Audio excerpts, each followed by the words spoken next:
une agression gratuite, un crime inutile, cautionné par un silence complice et une complaisance servile, un crime programmé dans une intention sadique pour coïncider avec le jour de l'Aïd Adha et s'étendre au-delà de Noël et du jour de l'an, sans égard pour les considérations humaines, les convictions religieuses et morales, les liens d'amitié et de fraternité.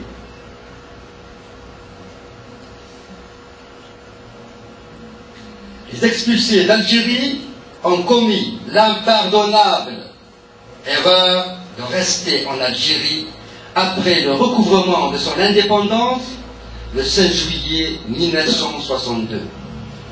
Ils avaient participé à la Révolution.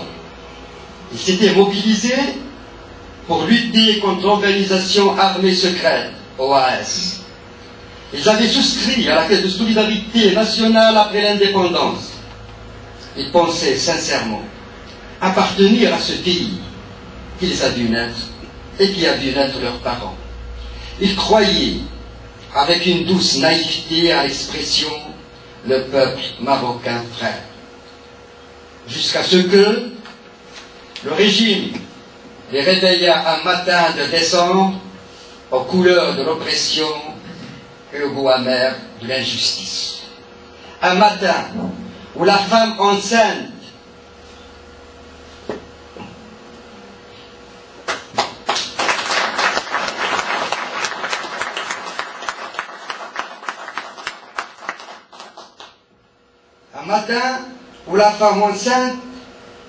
accouchait sous les bottes des militaires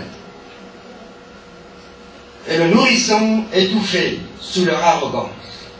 La veille, ils s'étaient endormis comme tout le monde, avec les joies et les soucis de la vie, pensant à leurs projets, leurs affaires, au travail de chaque jour pour le pain quotidien. Ils ne pouvaient savoir que leur destin se tissait pendant qu'ils dormaient et que désormais pour eux, le soleil ne se lèverait plus en Algérie. La vengeance d'État qui les égorgeait sans les tuer, qui les dépéçait comme le mouton de l'Aïd qui était encore accroché, était trop inhumaine pour être envisagée. Musés par un machiavélisme outrancier, ils se voyaient chassés de leur propre maison, embarqués dans des camions, des fourgons et des autocars et déversés à la frontière de leur pays. Victimes d'une colère aveugle et d'un dépit incommensurable, les mères de famille étaient arrachées à leur sommeil, les enfants à leur banc d'écoliers, les hommes raflés au travail et les malades expulsés manu militari des hôpitaux. Nul n'était épargné, ni les vieillards perclus qui s'appuyaient sur leurs enfants, ni les femmes en couche encore traumatisées, ni les handicapés et clopinés. Les familles marocaines étaient anéanties, et les foyers dont l'un des époux était algérien étaient brisés et leurs enfants écartelés.